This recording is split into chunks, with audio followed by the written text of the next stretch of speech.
isn't Oven, but you can call me Oven. Today we are going to be reading The Adventures of Tom Bombadil. Well, I'm going to be reading The Adventures of Tom Bombadil to you.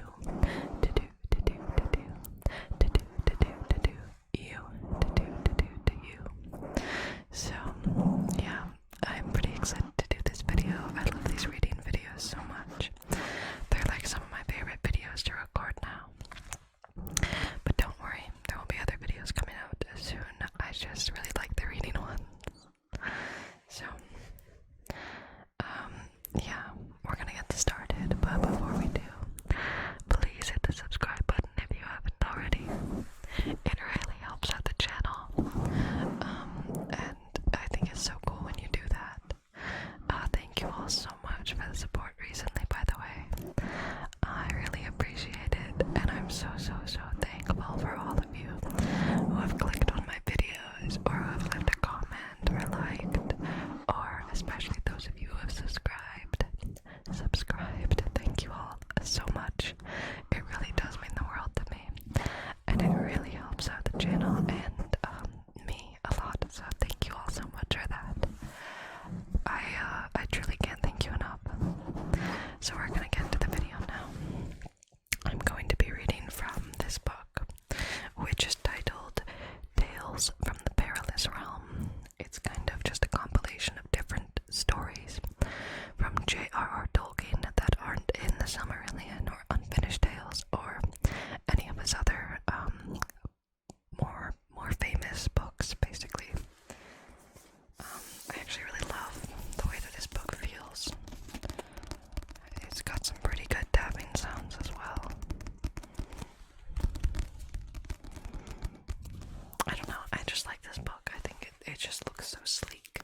There's a man fighting a dragon on the front.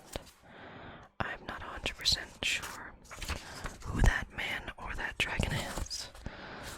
But, yeah.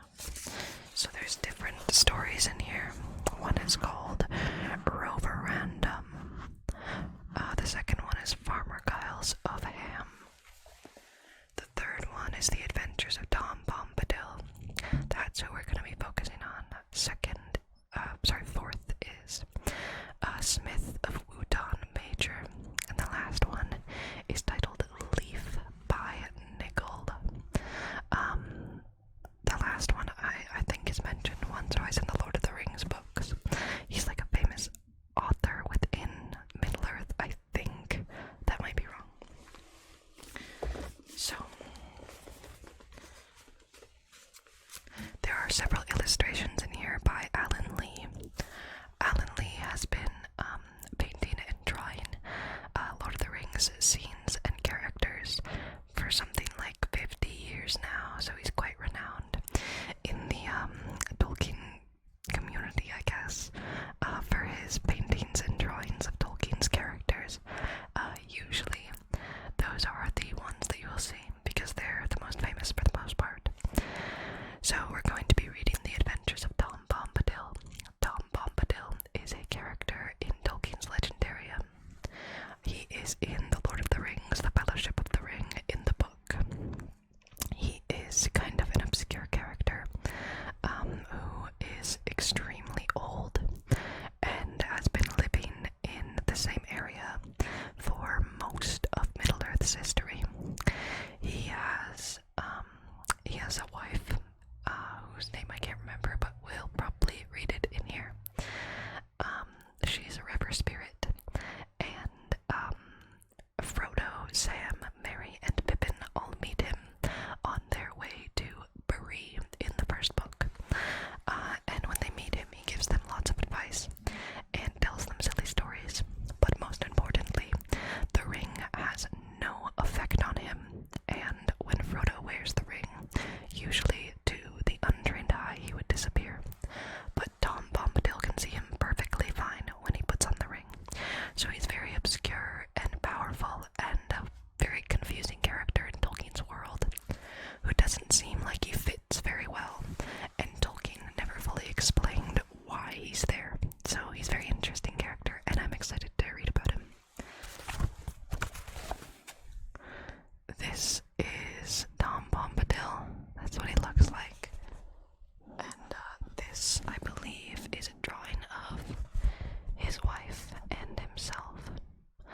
house in the deepest hollow swam young Goldberry, but Tom he would not follow on knotted willow roots. He sat in sunny weather, drying his yellow boots and his draggled feather. Up woke Willow Man, began upon his singing, sang Tom fast asleep under branches swinging. In a crack caught him tight, snick it closed again, trapped Tom Bombadil, coat and hat and feather. It closed together, trapped Tom Bombadil, coat and hat and feather. Tom Bombadil, what be you a-thinking, peeping inside my tree, watching me a-drinking, deep in my wooden house, tickling me with a feather, dripping wet down my face like a rainy weather. You let me out again, old man Willow, I am stiff lying here, there's no sort of pillow, your hard crooked roots, drink you river water, go back to sleep again, like the river daughter. Willow Man let him loose when he heard him speaking, locked fast his wooden house, muttering and creaking, whispering inside the tree. Out from Willow Dingo, Tom went walking up on the withy windle. Under the forest eaves he sat a while listening.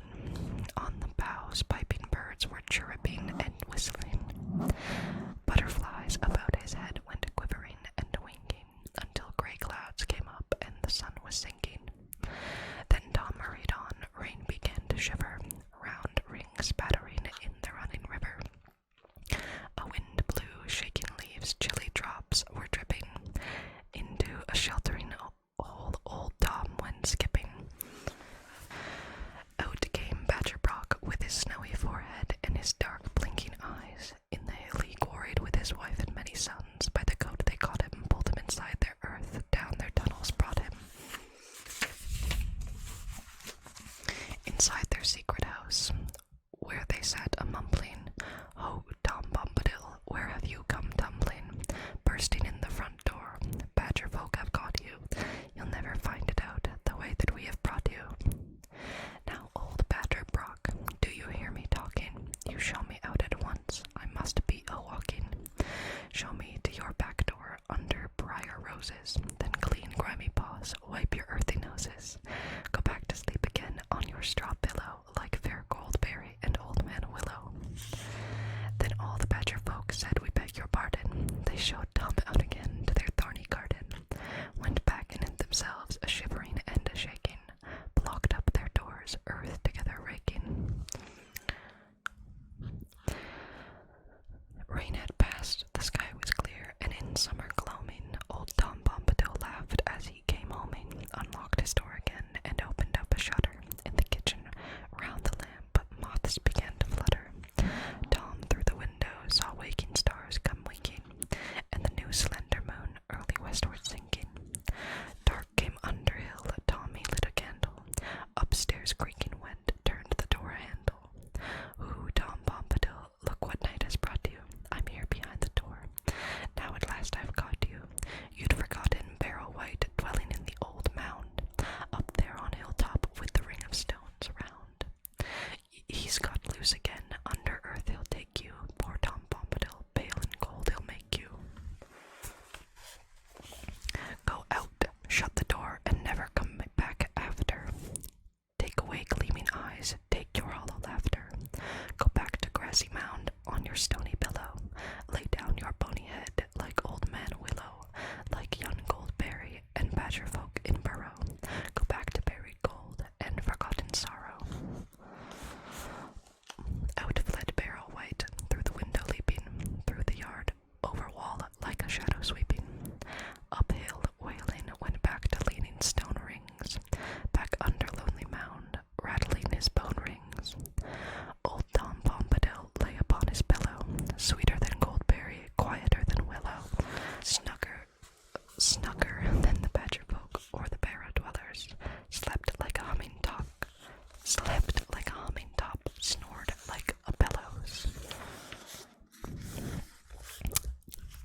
voices, taps, knocks, dancing feet, all the nightly noises. Slept till the sun arose, then sang like a starling, "Hey, come Mary doll, my darling." Sitting on the doorstep, chopping sticks of willow, while fair Goldberry combed her tresses yellow. So that's the first poem. It's mostly just about him, like running around and doing stuff. So he goes down to the river and he meets Goldberry. Who is the daughter of a river spirit. And then he talks to Old Man Willow. Old Man Willow is a tree, by the way. He's like an ent, kind of. Talks to Old Man Willow, and then some badgers. Then a barrow white. A barrow white is kind of like an undead lord of men that Tom Bombadil just lives near. And then he gets married, so that's an interesting story, but that's Tom Bombadil for you. So the next poem is called Bombadil Goes Boating. Old year was turning brown, the west wind was calling. Tom caught a beechen leaf in the forest falling. I've caught a happy day blown me by the breezes. Why wait till morrow year? I'll take it when me pleases. This day I'll mend my boat and journey as it chances, west down the withy stream following my fancies. Little bird sat on twig, Willow Tom, I heed you. I've a guess where your fancies lead you. Shall I go, bring him word to meet you? No names you tell tale, or I'll skin and eat you. Babbling in every ear things that don't concern you. If you tell Willow Man where I've gone, I'll burn you. Roast you on a willow spit, that'll end your prying. I wasn't expecting it to get that dark so fast. Willow Wren cocked her tail, piped as she went flying. Catch me first, no names are needed. I'll perch on his other ear, the message will be heeded. Down by myth, I'll say, just as sun is sinking. Hurry up, that's the time for drinking. Tom laughed to himself, maybe then I'll go there. I might go by other ways, but today I'll row there. He shaved oars, patched his boat from hidden creaky alder, through reed and shallow brake, under leaning alder. Then down the river went singing silly sallow flow, with the willow stream over deep and shallow. We, Tom Bombadil, whither be you going, bobbling in a cockle boat down the river rowing? Maybe to Brandywine, along the withy windle, maybe friends of mine. Mind fire for me will kindle, down by the haze end. Little folk I know there, kind at the day's end. Now and then I go there. Take word to my kin, bring me back their tidings. Tell me of diving pools and the fishes hiding. Nay then, said Tom Bombadil, I am only rowing, just to smell the water like, not on errands going. Tee-hee, cocky Tom, mind your dove don't founder. Look out for willow snags, I'd laugh to see you flounder. Talk less, fisher blue, keep your kindly wishes. Fly off and bring yourself with the bones of fishes. Gay lord, on your bow at home, a dirty varlet, living in a sloven house, though your breast be scarlet. I've heard of fisher birds, beak in air a dangling, to show how the wind is set, that's an end of angling. The king's fisher shut his beak, winked his eye as singing. Tom passed under bow, flash, then he went winging. Dropped down, jewel blue a feather, and Tom got it gleaming in a sun ray, a pretty gift he thought it. He stuck it in his dull hat, the old feather casting. Blue now for Tom, he said, a merry hue and lasting. Rings swirled round his boat, he saw the bubbles quiver. Tom slapped his oar smack at a shadow in the river. Whoosh, Tom Bombadil, since 'tis long since I last met you. Turned water boatman, eh? What if I upset you? What? Why, Whisker lad, I'll ride you down the river.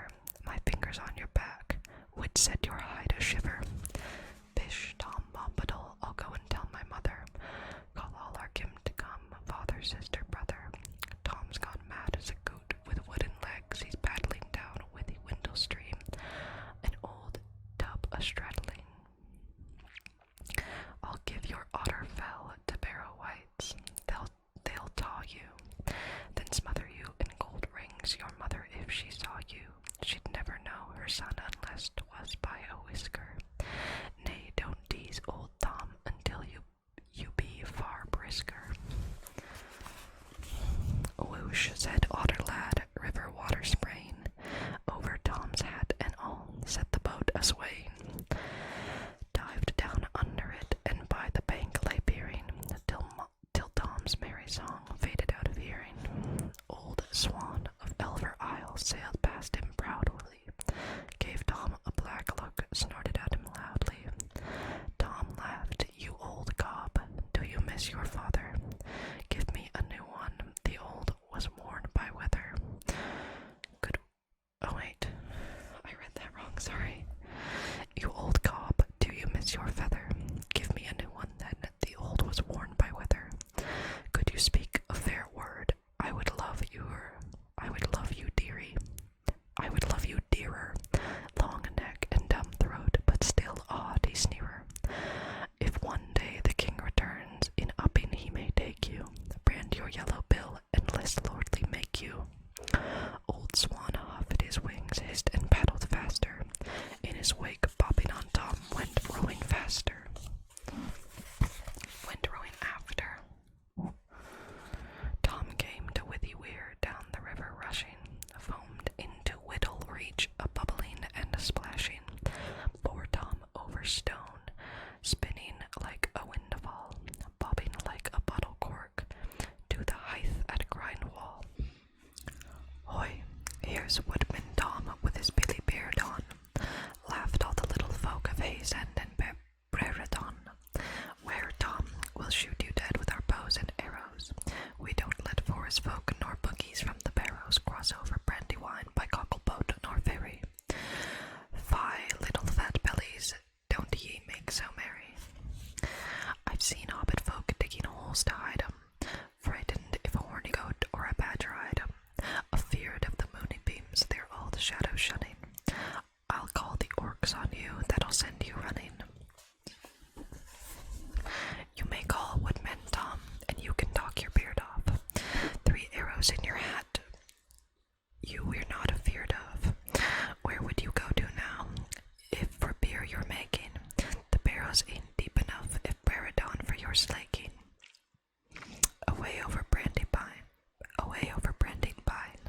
oh my gosh, away over Brandywine, by Shireborn I'd be going, but too swift for cockle-boat, the river now is flowing. I'd bless little folk that took me in their wherry, wish them evenings fair and many mornings merry." Red flowed the Brandywine, with flame the river kindled, as sun sank beyond the shire, and then to grey it dwindled. Meet the steps empty stood, none was there to greet him. Silent the causeway lay, said Tom, a merry meeting.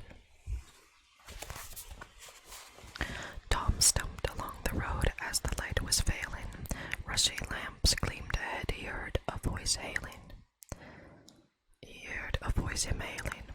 Whoa there, ponies stopped, wheels halted sliding.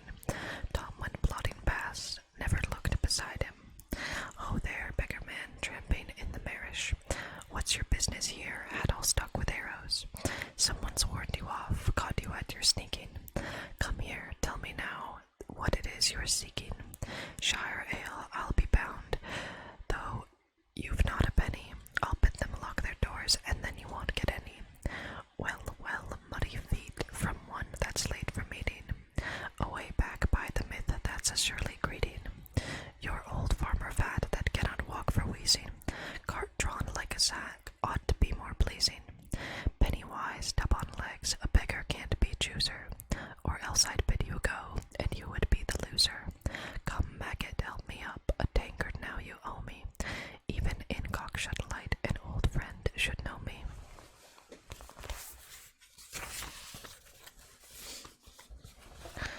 Laughing they drove away, in rushing never halting.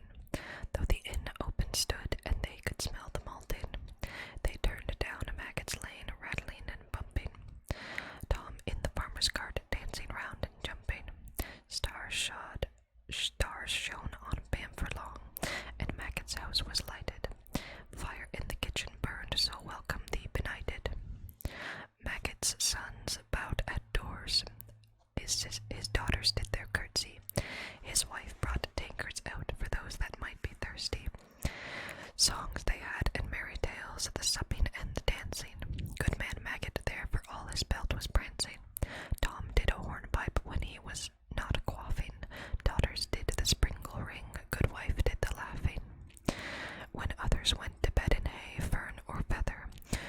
shadows in the ingle nook they laid their heads together, old Tom and Muddy Feet swapping all the tidings from Barrow Downs to Tower Hills of walkings and of ridings, of wheat ear and barley corn, of sowing and of reaping, queer tales from Bray and Doggett smithy mill and cheaping, rumors in whispering trees, south wind in the larches, tall watchers by the ford, shadow on the marches. Old Maggot slept at last in chair beside the embers. Ere dawn, Tom was gone, as dreams one half remembers. Some merry, some sad, and some of hidden warning. None heard the door unlocked, a shower of rain at morning. His footprints washed away, at Meath he left no traces. At Hayes End they heard no song, nor sound of heavy paces. 3 days his boat lay by the Hythe at Grindwall, and then one morn was gone back up Withy Windle. Otter folk, Hobbit said, came by night and loosed her, dragged her over weir, and upstream they pushed her. Out of Elfit Isle old Swan came sailing, in beak took her painter up in the water trailing, drew her proudly on, Otter swam beside her, round old Willow Man's crooked roots to guide her. The king's fisher perched on bow, on thwart the wren was singing, merrily the cockle boat homeward they were bringing.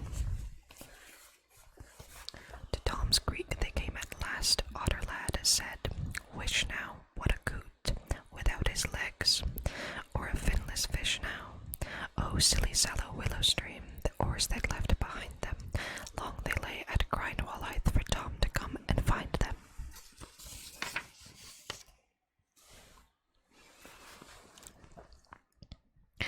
This next one, I don't think it is about Tom Bombadil. I think it's about fairies.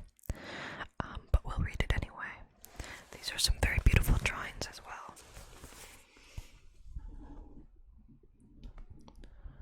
I don't know how well you can see it in the camera, but I think that they look very cool.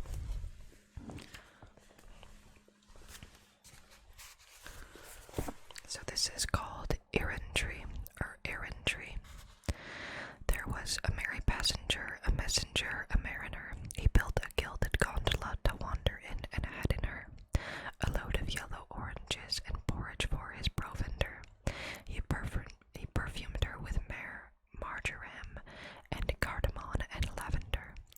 He called the winds of Argosies with cargoes in to carry him across the river 17 that lay between to tarry him. He landed all in loneliness, where stonily the pebbles on the river, on the running river Darlin, goes merrily forever on. He journeyed through the meadowlands to shadowland that dreary lay, and under hill and over hill went roving still a weary way.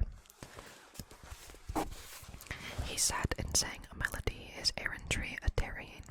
He begged the pretty butterfly that fluttered by to marry him. She scorned him and she scoffed at him, she laughed at him unpitying. So long he studied wizardry and sigaldry and smithying. He wove a tissue airy thin to snare her in, to follow her. He made him beetle, leather wing, and feathery wing of swallow hair. He caught her in bewilderment with filament of spider thread. He made her soft pavilions of lilies and a bridal bed of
His spear was hewn of ebony, his javelins were of malachite, and as stalactite he brandished them, and went and fought the dragonflies of paradise, and vanquished them.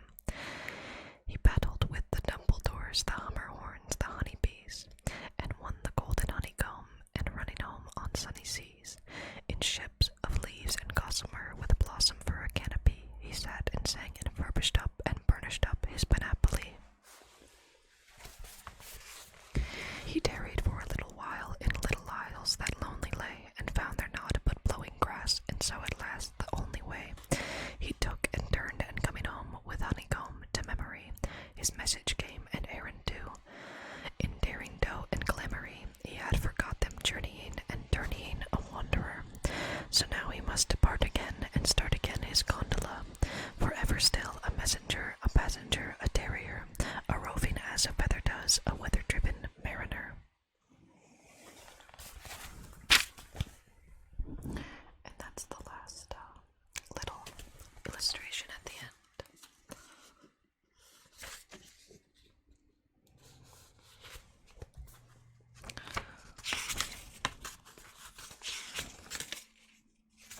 There's one short one here, so we're going to read this as well. It's called Princess Me, spelled M-E-E.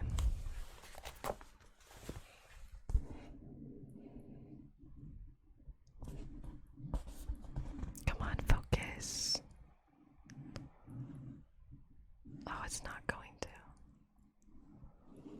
That's so sad. Bam. Okay, Princess Me. Little Princess Me, lovely was she, as an elfin song is told. She had pearls in hair, all threaded fair, of gossamer shot with gold. Was her kerchief made, and a silver braid of stars above her throat, of moth web light, all moonlit white, she wore a woven coat. Round her girdle was bound a girdle sewn with diamond dew. She walked by day under mantle grey and hood of clouded blue, but she went by night all glittering bright under the starlit sky, and her slippers frail of fish's mail flashed as she went by to her dancing pool, and on mirror cool of windless water played, as a mist of light in whirling flight, a glint like glass she made, wherever her feet of silver fleet flecked the dancing floor. She looked on high to the roofless sky, and she looked to the shadowy shore. Then round she went, and her eyes she bent, and saw beneath her go a princess she as fair as me. They were dancing toe to toe.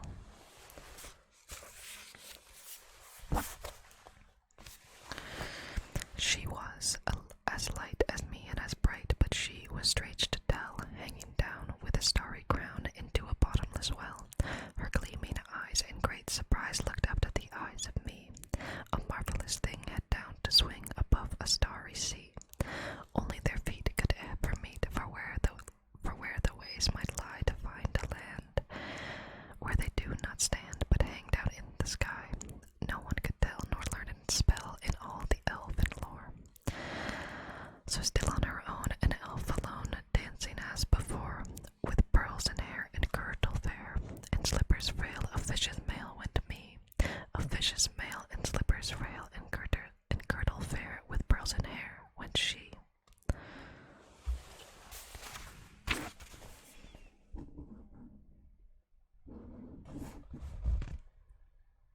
That's the illustration that goes with Princess Me. That was a fun one to say.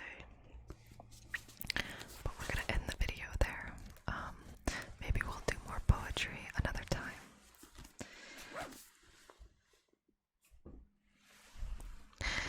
Thank you all so much for watching. I hope